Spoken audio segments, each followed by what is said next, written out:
സമയമാണ്, നല്ല മഴക്കാലമാണ്. അപ്പോൾ ഈ ഒരു സമയത്ത് നമുക്ക് നടാൻ പറ്റിയ നല്ലൊരു അടിപൊളി പ്ലാന്റുമായിട്ടാണ് ഞാനിന്ന് വന്നിട്ടുള്ളത്. വൻ ഡിമാൻഡുള്ള ഒരു പ്ലാന്റ് കൂടിയാണ് കേട്ടോ. അപ്പോൾ നല്ല ഭംഗിയുള്ളൊരു ഫ്ലവറിങ് പ്ലാന്റ് ആണ്, നമുക്ക് മരം പോലെ പൂക്കൾ നിറച്ചുണ്ടാവുന്ന ഒരു അടിപൊളി പ്ലാന്റ് ആണ് കേട്ടോ. അപ്പോൾ പ്ലാന്റ് ഏതാണെന്നും പ്രൈസ് എത്രയാണെന്നൊക്കെ അറിയാൻ വേണ്ടിയിട്ട് വീഡിയോ മുഴുവനായിട്ട് കാണുക. ചാനൽ ആദ്യമായിട്ട് കാണുന്നവർ സബ്സ്ക്രൈബ് ചെയ്യാൻ മറക്കരുത്. അപ്പോൾ നമുക്ക് നേരെ വീഡിയോയിലേക്ക് പോകാം.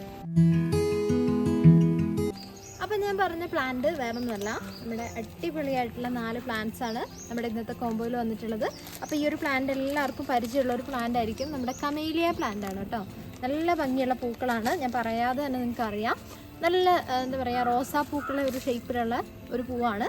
സാധാരണ നമ്മൾ റോസാ ചെടിയിൽ മാത്രമേ അങ്ങനത്തെ പൂക്കൾ കണ്ടിട്ടുള്ളൂ. പക്ഷേ ഇത് നമുക്ക് വലിയ മരം പോലെ, നമ്മുടെ പൂമരം പോലെ നമ്മുടെ മുറ്റത്ത് നിറച്ചുണ്ടാവും.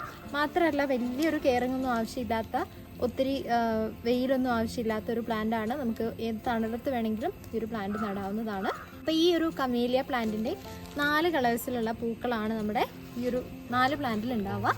അപ്പോൾ കളേഴ്സ് പറഞ്ഞാൽ നമ്മുടെ റെഡ്, വൈറ്റ്, പിങ്ക്, അതുപോലെ ഒരു റോസ് കളർ. പിങ്ക് എന്ന് പറഞ്ഞാൽ ബേബി പിങ്ക്, നല്ലൊരു ലൈറ്റായിട്ടൊരു പിങ്ക് കളറാണ്. അതുപോലെ റോസ് കളർ. ഇങ്ങനെ 4 കളറിലാണ് നമ്മുടെ ഈ ഒരു കമേലിയ പ്ലാന്റ് വരുന്നത് കേട്ടോ. പ്ലാന്റിൻ്റെ വലിപ്പമൊക്കെ എല്ലാവരും കണ്ടു എന്ന് വിചാരിക്കുന്നു. വലിയ പ്ലാന്റ് ആണ്. അപ്പം നല്ല റൂട്ടഡ് ആയിട്ടുള്ള, നല്ല ഹെൽത്തി ആയിട്ടുള്ള ലീവ്സും കാര്യങ്ങളൊക്കെ വന്ന പ്ലാന്റ് ആണ്. അപ്പം ഇതിൻ്റെ പ്രൈസ് വരുന്നത് വെറും 500 രൂപയ്ക്കാണ് ഈ 4 പ്ലാന്റ്സ് നിങ്ങൾക്ക് വാങ്ങിക്കാൻ പറ്റുക. അപ്പോൾ അത്യാവശ്യം നല്ല കോസ്റ്റ്ലി ആയിട്ടുള്ള ഒരു പ്ലാന്റ് തന്നെയാണ് നമ്മുടെ കമേലിയ പ്ലാന്റ്, നിങ്ങൾക്കറിയാം. അപ്പോൾ ഈ ഒരു ഓഫർ നിങ്ങൾ മാക്സിമം പ്രയോജനപ്പെടുത്തുക. 500 രൂപയ്ക്ക് 4 കളർ കമേലിയ പ്ലാന്റ് ആണ് നിങ്ങൾക്ക് നമ്മൾ പ്രൊവൈഡ് ചെയ്യുന്നത്. അപ്പോൾ തീർച്ചയായിട്ടും ഇഷ്ടപ്പെട്ടവർ പെട്ടെന്ന് തന്നെ താഴെ കൊടുത്തിരിക്കുന്ന നമ്പറിലേക്ക് ഒന്ന് വാട്സപ്പ് ചെയ്യാം കേട്ടോ. അപ്പോൾ പുതിയൊരു വീഡിയോ ആയിട്ട് നമുക്ക് വീണ്ടും കാണാം. അതുവരെ ബൈ ബൈ.